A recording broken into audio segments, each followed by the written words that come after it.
Hello everyone, hope all of you fine and healthy. आज हम exercise के example 1 to 6 solve करेंगे। कोई भी एग्जाम्पल एमसीक्यू सॉल्व करने आए तो first read the question properly, then write information. Third step, think about concept and then apply formula. तो फिजिक्स के कोई भी एग्जाम्पल या एमसीक्यूज आपको सॉल्व करने हैं तो first read question properly, second right information, third think about concept and then from concept applying the formula. Exercise example 1. What is the force between two small charged spheres having charges of 2 into 10 to the power minus 7 coulomb and 3 into 10 to the power minus 7 coulomb placed 30 centimeter apart? Read question properly. Now write information. Charge Q1 2 into 10 to the power minus 7 coulomb. Q2 is equal to 3 into 10 to the power minus 7 coulomb. Distance between two charge 30 centimeter, convert into meter, 0.3 meter, and force we have to find. Right information. Think about concept. Force find करना है बच्चों, force. अभी तक एक ही force हम पढ़े हैं chapter 1 में, इलेक्ट्रिक फोर्स, और एक ही लॉ हमें मालूम है, कूलम्ब्स लॉ।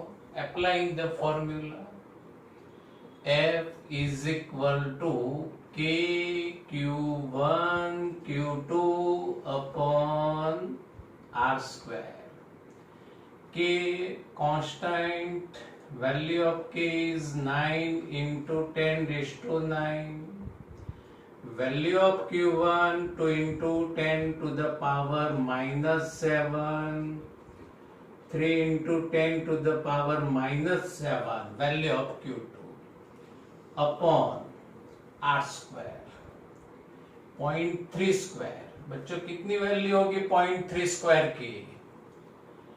0.09, लेकिन हम ऐसे लिख सकते हैं 9 into 10 to the power minus 2, 9 cut, 3 2s are 6, 10 to the power 9 minus 7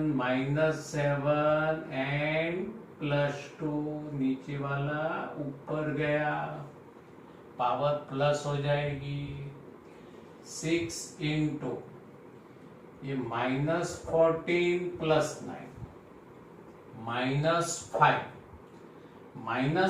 plus 2, 10 to the power -3 Newton. Electric force between these two charge. समझ लिया method? First read question properly. Then write information. Think about concept. Applying formula. Put the value and simplify. Okay, मिटा दो इसे. Now second example.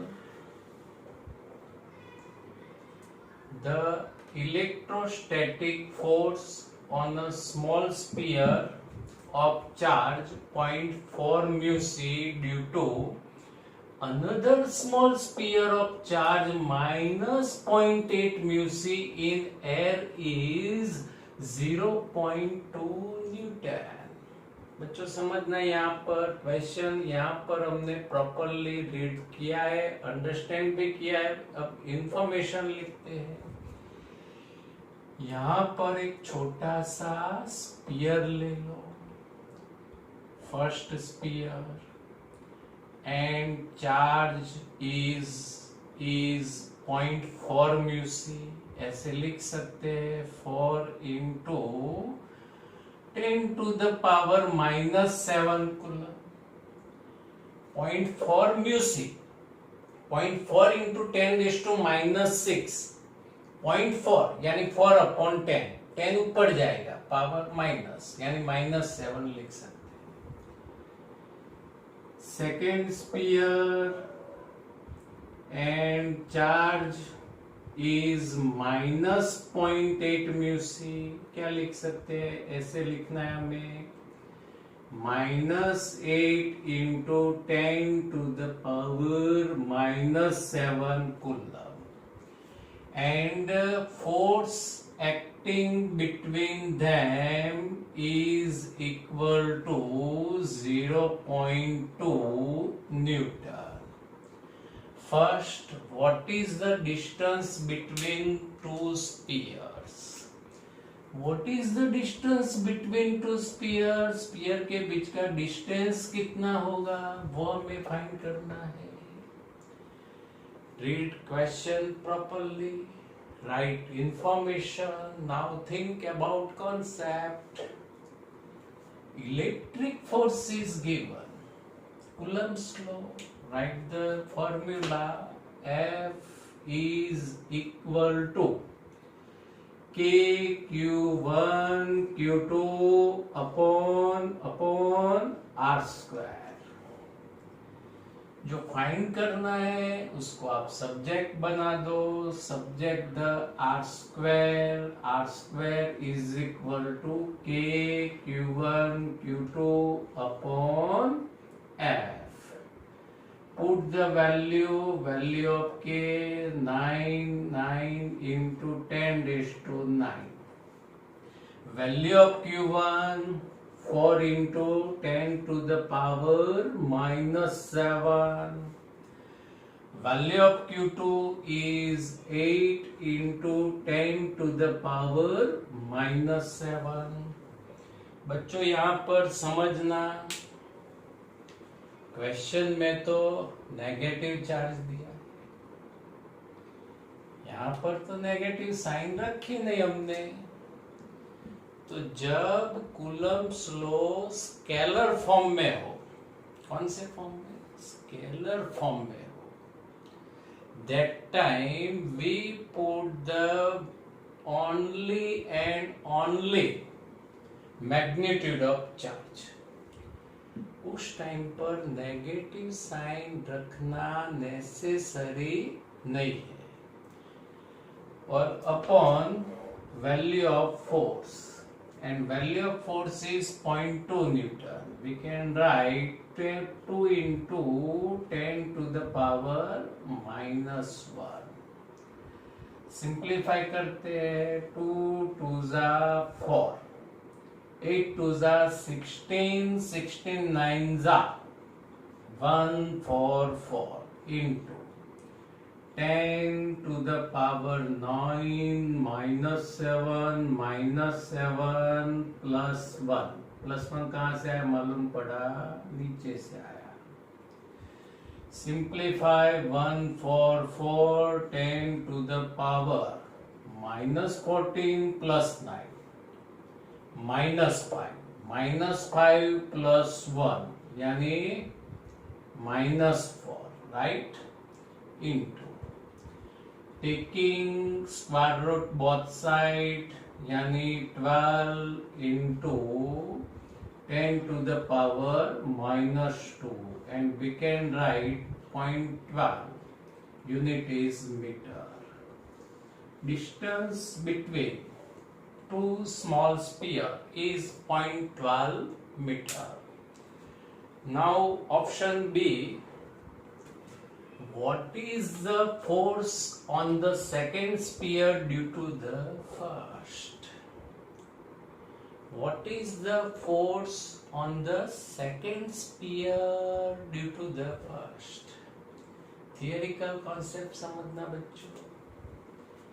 यहाँ पर charge positive है, यहाँ पर charge negative according to question. Unlike charges के बीच में कौन से टाइप का फोर्स एक्ट होता है? अट्रैक्टिव फोर्स, यानी force acting on 1/2 F12 and here force acting on 2/1 और हमें फाइंड करना है force acting on the second sphere due to the first. यहाँ पर बच्चों कुछ भी कैलकुलेशन नहीं है, सिंपली लॉजिक अप्लाई करना है। According to Newton's third law of motion, magnitude of these two forces is equal and direction is opposite.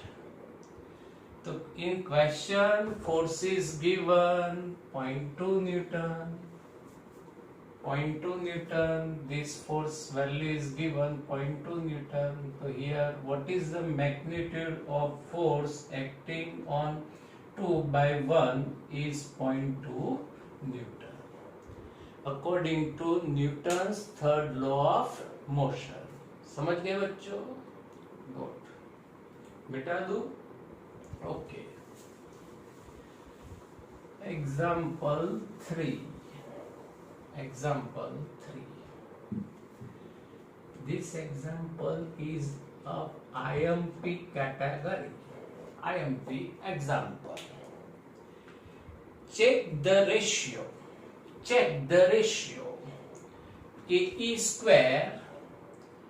KE square upon G MEMP is dimensionless।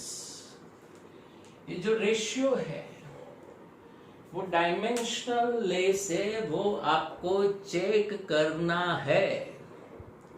तो आपके पास है दो मेथड चेक करने के लिए, one for MCQ and second for 3 marks. First we understand the for MCQ method. Here KE square by R square, घर का R square रख दिया, GMEMP बाय R स्क्वायर, यहाँ पर भी घर का R स्क्वायर रख सकते हैं। Both terms is divide by R square रख सकते हैं। अब ऊपर का टर्म्स किसके रिलेटेड है, किस लॉ के रिलेटेड है बच्चों? कूलम्ब्स लॉ के रिलेटेड है, इलेक्ट्रिक फोर्स बताता है। नीचे का टर्म्स किस लॉ के रिलेटेड है? दिमाग पे जोर लगाइए। 11th standard 11 chapter 8 law of gravitational force, gravitational force बताता है। तो क्या हुआ, ये जो टर्म है it is the ratio of the two forces, and ratio of the two forces newton upon newton cancel, यानी term is dimensionless. For MCQ आप डायरेक्टली आंसर ऐसे लिख सकते हो। अब 3 मार्क्स के लिए इसको सिंप्लीफाई कैसे करना है वो समझते हैं। यहां पर के कांस्टेंट, इसका डायमेंशनल फॉर्मूला में याद होना चाहिए, universal gravitational constant, dimensional formula याद होना चाहिए, चार्ज मास। तो फर्स्ट हम ये जो कांस्टेंट है के एंड जी, उसका डायमेंशनल फॉर्मूला तैयार करते हैं और कैसे रिकॉल करते हैं वो बच्चों आप याद रखना। के यूनिट ऑफ के, तो यूनिट ऑफ के कैसे रिकॉल करना है एग्जाम में, डायरेक्ट तो यूनिट हमें याद रखना नहीं है। तो यहाँ पर बच्चों कूलम्स लॉ लिखा है, उसमें के को आप सब्जेक्ट बना दो। के को सब्जेक्ट बनाते हो तो यहाँ पर यूनिट बनेगा newton metre square upon coulomb square. आया समझ में? न्यूटन ये मल्टीप्लाई में मीटर स्क्वायर, चार्ज कूलम नीचे कूलम स्क्वायर। अब dimensional formula of K, newton के प्लेस पे क्या आएगा? m1 l1 p -2। Metre square के प्लेस पे क्या आएगा? l2। चार्ज कूलम के प्लेस पे क्या आएगा? a1 t1 स्क्वायर है इसीलिए a2 t2। Simplify m1 l3 t -4 and a -2 हो गया डायमेंशनल फॉर्मूला ऑफ के। अब dimensional formula of G, capital G unit of gravitational constant, capital G कैसे रिकॉल करना है? F is equal to G m1 m2 by r square, chapter 8 के हिसाब से। Subject the G, unit of G is newton metre square upon kg square. Now dimensional formula of G is place of newton m1 l1 t -2 metre square l2 kg square यानी m2। Simplify m -1, समझे कि नहीं? m -1 l कितना आएगा? l3 t -2। Dimensional formula of capital G। अब हमें ये answer लाना है कुछ भी करके। अब सब फिजिकल क्वांटिटीज के डायमेंशनल फॉर्मूला इस रेशियो में रख देते हैं। तो फर्स्ट के प्लेस पर आएगा m1 l3 t -4 a -2। E square यानी चार्ज का डायमेंशनल फॉर्मूला क्या है बच्चों? 8, लेकिन यहां पर क्या है? स्क्वायर है, a2 t2, correct. Capital G m -1 l3 t -2। Now mass of electron और ये है मास ऑफ प्रोटॉन। मास के लिए हम क्या लिखते हैं? m1 लिखते हैं, यहां पर भी m1 आएगा। इसको बच्चों सिंप्लीफाई करना है, पहले तो लिखते हैं m1, ऊपर कोई दूसरा m टर्म्स नहीं है। l3 t -2 पता चला? ये t -4 है, ये t2 है यानी -2 एंड a0, ये -2 a +2। नीचे सिंप्लीफाई करते हैं m -1 m1 यानी m1 ही रहेगा, l3 t -2 यानी इसका सिंप्लीफाई होता है m0 l0 t0। यानी ये प्रूव हो गया कि ये जो रेशियो है वो डायमेंशनल लेस है। आया समझ में? रखना है कि मिटा दो इसे? ओके, रखते हैं। अब उसमें सेकेंड क्वेश्चन है, find the value of this ratio. ये जो कांस्टेंट टर्म्स है सबकी वैल्यू रख के हमें सिंप्लीफाई करनी है। तो वैल्यू ऑफ k इज 9 × 10⁻⁹। कि E square upon G M E M P, value of K, value of E charge on electron और proton 1.6 into 10 raised to minus 19 square upon capital G. Value of capital G is 6.67 into 10 to the power minus 11. Mass of electron 9.1 into 10 raised to minus 31. Mass of proton 1.6 into 10 to the power minus 27. बच्चों इसको कैलसी से simplify करना है, फटाफट इसको simplify कर दो। Simplify करना है तो यहाँ पर सिंप्लीफाई आएगा 2.29 into 10 to the power 39, और यूनिट नहीं लिखना है क्योंकि यूनिटलेस है। वैल्यू फाइंड कर दी। What does the ratio signify? ये रेशियो हमें क्या, कौन सी इंफॉर्मेशन देता है? तो यहां पर upon R square, upon R square पहले भी किया था वही, यानी ये इलेक्ट्रिक फोर्स एफ ई और ये gravitational force F G, 2.29 into 10 to the power 39। अब यहाँ पर आपको थोड़ा जोर लगाना है, थोड़ा यहाँ पर थिंक करना है कि ये रेशियो क्या सिग्निफाई करता है बच्चों।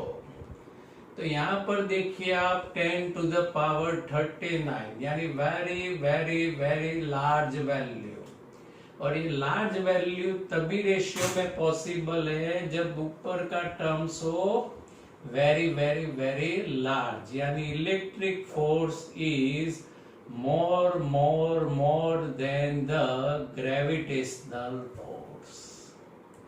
ये हुआ example 3। Reading the question, right the information, think concept and apply formula. समझ गए बच्चों? अब एग्जाम्पल 4 है थियरिकल। यहाँ पर क्वेश्चन लिखा नहीं है, डिस्कस कर लेते हैं। What is the quantization of electric charge and why in macroscopic level quantization of charge is neglected? Quantization of charge क्या है? स्टेटमेंट लिख देना है थियरी का। The magnitude of electric charge is integral multiple of fundamental charge Q is equal to n। The charge found in nature is integral multiple of fundamental charge। Quantization का statement.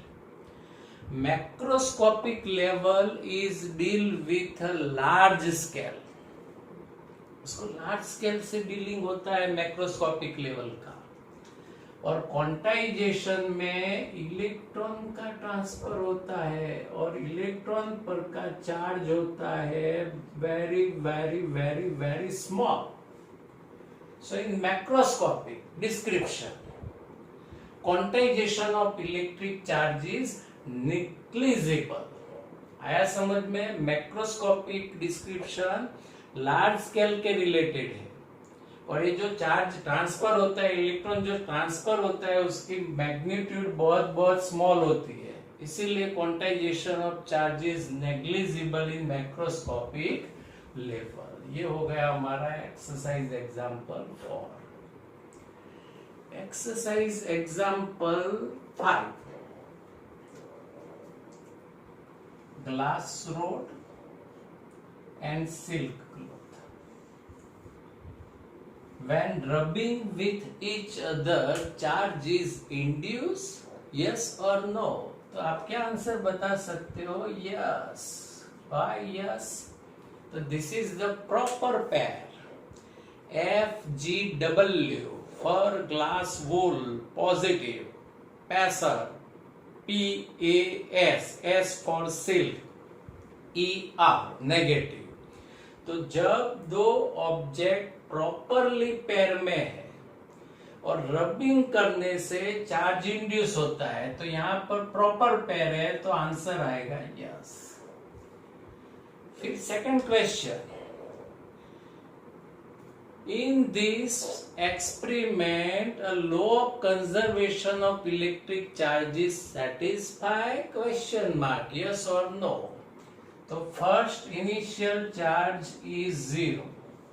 यहाँ पर भी कोई charge नहीं है, यहाँ पर भी चार्ज नहीं है. रबिंग करते हो आप, फ्रिक्शन एक दूसरे के साथ रब करते हो, इलेक्ट्रॉन ट्रांसफर हो गए, यहाँ पर पॉजिटिव चार्ज आएगा और यहाँ पर नेगेटिव. जितना यहाँ पर पॉजिटिव चार्ज आएगा उतना ही यहाँ पर नेगेटिव चार्ज आएगा. तो सिस्टम का प्रोसेस के बाद टोटल चार्ज भी कितना होगा? 0. इनिशियल चार्ज 0, फाइनल चार्ज भी 0. यानी यहाँ पर law of conservation of electric charges satisfy. तो सेकंड क्वेश्चन का आंसर भी क्या आएगा बच्चों? यस आएगा.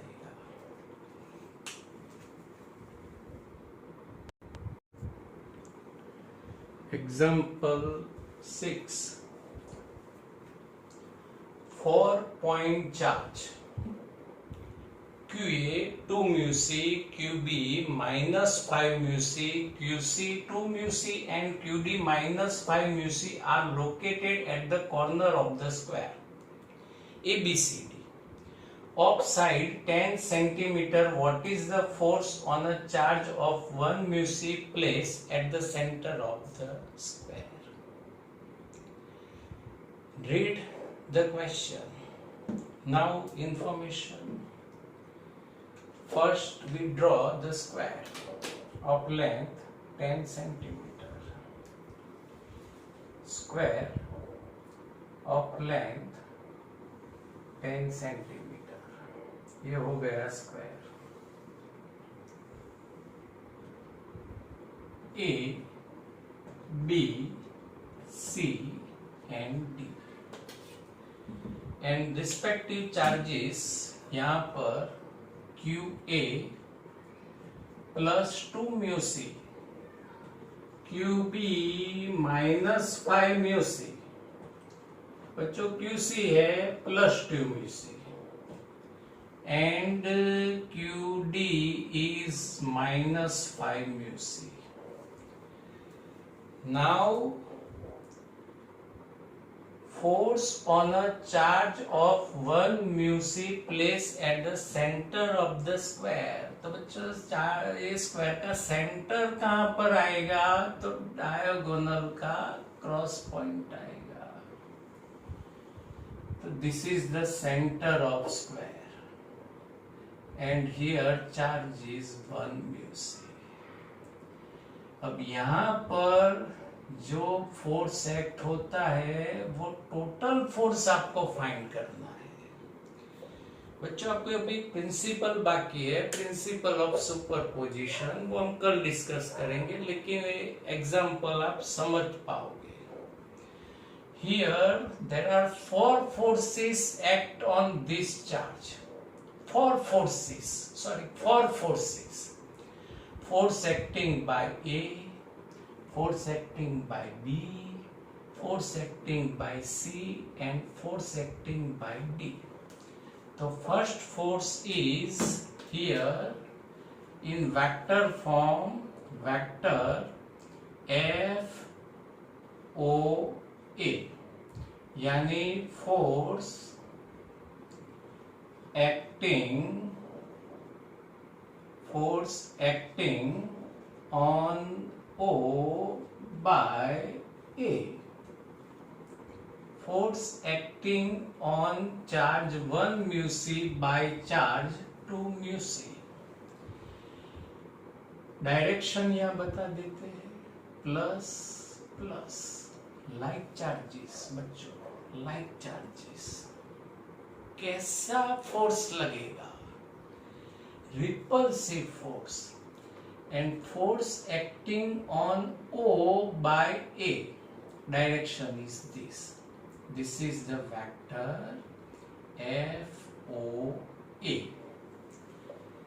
Now second force, एग्जैक्ट सामने का चार्ज ऑब्जर्व करते हैं, plus plus plus plus plus plus, कौन से टाइप का फोर्स? Repulsive force. तो force acting on O by B, vector FOB, force acting on O by B. This is the vector FOB. Vector FOB. बच्चों आप बता सकते हो कि ये दोनों फोर्स का मैग्नीट्यूड कैसा होगा? चलो आपको थोड़ी इंफॉर्मेशन देते हैं, बाद में आप बताइए। 2 mu c 1 mu c, right? 2 mu c 1 mu c, यानी चार्ज इक्वल है। Distance from O to A and O to C, distance भी इक्वल है। तो दोनों फोर्सेस का मैग्नीट्यूड क्या होगा? इक्वल होगा। सॉरी, यहाँ पर C आएगा, गलती से भी लिख दिया बच्चों, आप बताते भी नहीं हो। दोनों फोर्सेस का मैग्नीट्यूड इक्वल आएगा। और डायरेक्शन कैसे है? ऑपोजिट है, डायरेक्शन ऑपोजिट है।